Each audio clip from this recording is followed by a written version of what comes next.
closing in, is falling on my skin. Oh God, will you come close?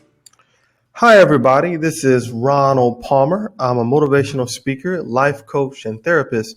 And we're going to start a slideshow and presentation, and it's going to be entitled Victim to Victorious. Before we begin, I thought it was so important for me to do this topic.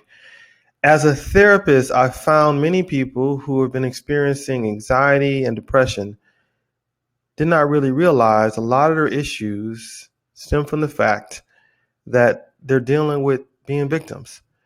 And I know some of you may be thinking, I'm not a victim, but you may be surprised that that's not necessarily true. So the first thing I want to talk to you about today is the definition.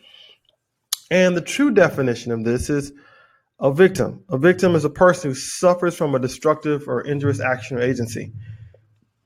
Usually when we think about somebody suffering or hurting us, that's what we think about. But I must tell you that the first person that's going to hurt you is you. That's right, like Michael Jackson said, the man in the mirror. But destructive issues come in many forms. It could be from someone who hurt, molested, or raped you, losing a job, somebody who always looks down on you. But it does come in a lot of forms. And sometimes we have to be prepared what that looks like. Now, the definition that I really like is a person who is deceived or cheated. And you can be deceived by yourself, believe it or not. And the one I highlighted in red is somebody who's deceived or cheated by his or her own emotions. It always amazes me how many people use their emotions to make big decisions. Buying a house, falling in love, and where that may seem logical or normal for you, sometimes your emotions get the better of you. And we're going to be taking this from a Christian perspective. Ignorance is a big one. Just like if you were driving down the street and you didn't know that the speed limit changed, you still get a ticket. Ignorance can still hurt you even if you didn't know. And so I hope by this presentation, I'll be able to enlighten you for a few things. Now, by the dishonesty of others is something very common and what we usually think about when we're being a victim or by some impersonal agency. Now, I need to talk to you about this because as we talk about different things, a person or animal sacrifice. Why did I bring this slide up? Well, I'm going to talk about it in a minute. A lot of people scream and say, God help me, especially when things get bad. They're like, God help me with this problem. Jesus help me. Well, Jesus was our sacrifice. And as our sacrifice, he was in place of us. And I love doing Christian counseling when I do counseling because with that sacrifice, we have help. And that help has allowed us to be free. Help is here. And that means you can lay down the guilt and you lay down the shame and just literally understand that God is there for you. You understand that God, created places with you and that you're free and no longer a victim to whatever thing that was bothering you. Now, that doesn't mean that things are perfect. Things definitely, I'm going to sit here and tell you as a Christian that everything is fine and my world is perfect. But I will tell you is that when things happen to me, I have a whole different perspective on how to handle them. And it enlightens you and helps you move past certain things. I'm going to ask you to pull out a sheet of paper right now. I'm going to have a few things for you to write down. This is part one, and this is just the introduction to get you started in the series. And by the end of the series, I really want you to go to a different place. I want you to understand that this is not to take the place of counseling or therapy or even going to God at church, but this is kind of a supplement. Look at this as vitamin A or vitamin B to a full meal you should be partaking. And so I really want you to understand that so that we can get on the same page and learn anymore. Now, as we talk about certain things, I want to ask you, if you want to ask me questions, feel free to do so.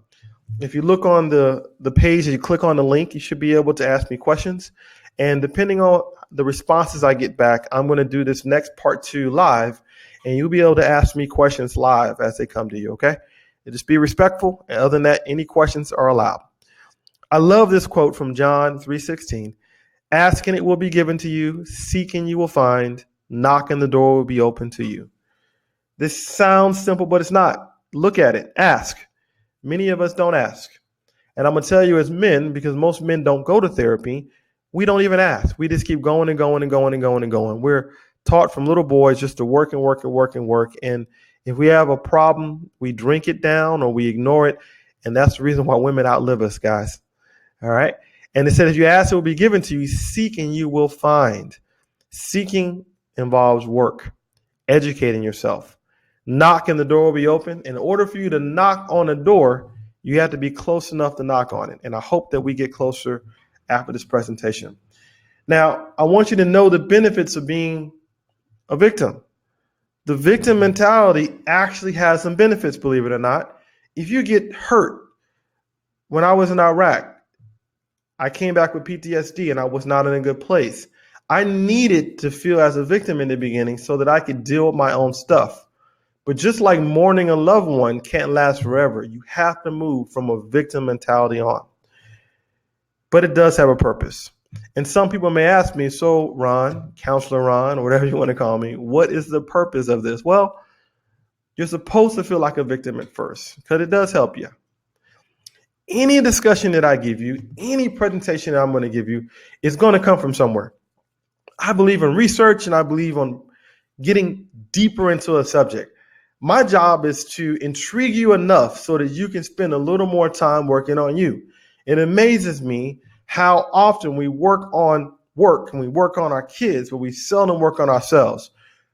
These 7 tips came by Hendrik Edberg on how to break out of a victim mentality. Got 7 powerful tips. Look him up. Look up other stuff, literature he's done. It's a really good way to get into this, okay? So you got to make a stand.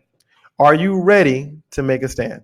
And if the answer is yes, then it's time to put the effort you put on everything else on yourself. I love this picture.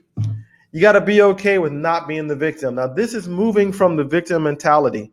So many people are in the victim mentality, don't realize it, and it is very scary to leave it. If you leave in the victim mentality, we like our own mess.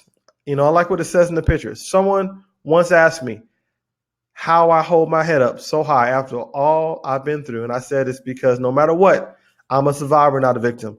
I really want you, if you're going to write something down, write this down. I really look at this as 3 phases. 1, the victim phase, number 1.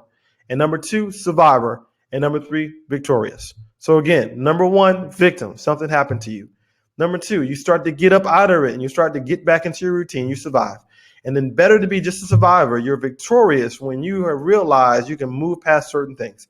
And this is the reason why it's really important to find help from someone in order to be better and do better. And you've got to take responsibility for your life. Because when you take responsibility for your life and what's going on, and you have a positive attitude. It doesn't mean that if somebody was physically abused, you blame her for wearing a short skirt. I'm not saying any of those kind of things. Or the fact that he beats you or she beats you, you take responsibility because you were in their way. What I mean by taking responsibility is that you take power, realizing that you can make better choices and choose somebody who's going to be better for you and get up again. And then what that happens is that once you take responsibility, then you have the ability to change your life. If you don't take responsibility, then the choices always rely on someone else and you will always stay a victim. This is something really hard for people to do because it means a lot for different people. And we'll talk about that more in part 2. Gratitude. Here's your homework assignment. I want you to have a gratitude journal. It can be a piece of paper. Every day, I want you to write down at least 3 things you're grateful for. Just give me 3 things you're grateful for. It could be, I had a great cup of coffee from Starbucks. Whatever it is, I want you to have at least 3 things that you're grateful for. Something that is just great for you, okay? That's easy. Now, forgiveness. Forgiveness is so hard. It says here, forgiveness is unlocking the door to set someone free and realizing that you were the prisoner. Again, forgiveness is unlocking the door to set someone free and realizing that you This is really hard for some people, forgiving, because in many instances, when you feel like you need to forgive somebody, you can't do it because you feel like that person's off the hook. Like, if I forgive him or her for hurting me, then that means that whatever they did for me didn't matter. And just as Jesus forgave the people that beat him and spit on him, you have to forgive them. It's the highest form of love. And not just for them, but for yourself, because you'll never be able to move on until you forgive the people that hurt you. I didn't say you have to hang out with them or be friends with them. I didn't say you let them off the hook. Let God deal with whatever they did. But it allows you to get better and to be better. Forgiveness is something that's really hard. Now, I want to tell you something. Forgiveness is an action first. Just like in the Word of God, that God threw our sins in the sea of forgetfulness. Now, God is God. He may have thrown it away, but he could bring it up if he really, really wanted to. But he forgives you by not bringing it up. It's gone. It's lost. And so first thing to forgiving means that you need to do the action of not bringing it up again. And then you can slowly begin to change. Do not believe that it's just going to happen overnight and that your feelings about it are going to change. Again, we need not just be moved by, okay, we need to find other ways to move on through our lives. Now, look at this. The next step is I want you to turn your focus outward and help someone. Now, when we go from phase 1 being a victim, phase 2 just surviving and living, which a lot of people spend their whole lives in survival mode. But once you get past surviving and become victorious, something beautiful happens. You can start turning your focus outward and help somebody. Look at this quote. When you find yourself in the position to help someone, be happy, feel blessed, because God is answering that person's prayer through you. And remember, our purpose on earth is not to get lost in the dark, but to be, it says, be a light to others so that they may find a way through us, through you. Yeah, I don't care how bad things are, and you them to happen, but you have something to offer. And especially if you've done some things you're not very proud of, because I guarantee you that you will have the ability to affect them in ways that no one else can. You know, I had a person I talked to that was a prostitute for a while, and that person was very ashamed of that. But that ended up being a ministry because that person understood that they could go out and talk to those people and connect with them in ways no one else could. So stop using your past and hiding behind it. Hey, if you're a Christian, it's been wiped clean anyway. Use it as a powerful tool in order to share love with somebody. I don't know. I dare you. You think you can do that? I think you can. But it starts with you today. Victim mentality, being victorious. And I want you to give yourself a break. You have to give yourself a break. I don't care if that's yoga, prayer, and some people get upset with themselves sometimes because they end up falling asleep while they're praying. If you are so relaxed that you are praying and falling asleep, that means that you probably let go of whatever that was bothering you, and God may give you a good night's sleep. Take a minute to take time for yourself. So often when I do presentations, I see a group or a family come in, and you know, the kids are so nice. They got their clothes are starched and they got creases down their jeans. The husband comes in a suit and tie and his hair is cut and looking good. And then the mother, the wife comes in, her hair is all messed up. And why? Because she took all those moments to take care of everyone in that household but herself. If you fall apart, then what? Make sure you take a moment, take time for yourself, plan it. And if you think you don't have time for yourself, you're wrong. If you can make time for someone else, you can make time for yourself. All right. Are you ready to really use that piece of paper that I gave you, that I told you to take out? All right. Let's talk about that right now, because I really want you to take out that piece of paper so that it's the last slide for today. And I want you to take out a piece of paper. Before we do that, I want to talk about the duplicity of people. Then most of us have this negative voice inside our head, like you see in this picture, the devil and the angel. You have that negative voice in your head telling you all kind of stuff. I'm fat, I'm lazy, I'll never make it. I'll never be loved. I'll never find someone to love me. And then that little teeny voice that creeps up every once in a while is the good one. It says, oh, you can be okay. But so often, like Murphy's Law says, anything that can go wrong will go wrong and will go wrong at the worst possible time. You got something is that you've been feeding that negative voice. So this is what I want you to do. The last thing here, I want you to take a piece of paper, okay? Any piece of paper will do. I'm gonna grab a piece of paper that I have over here.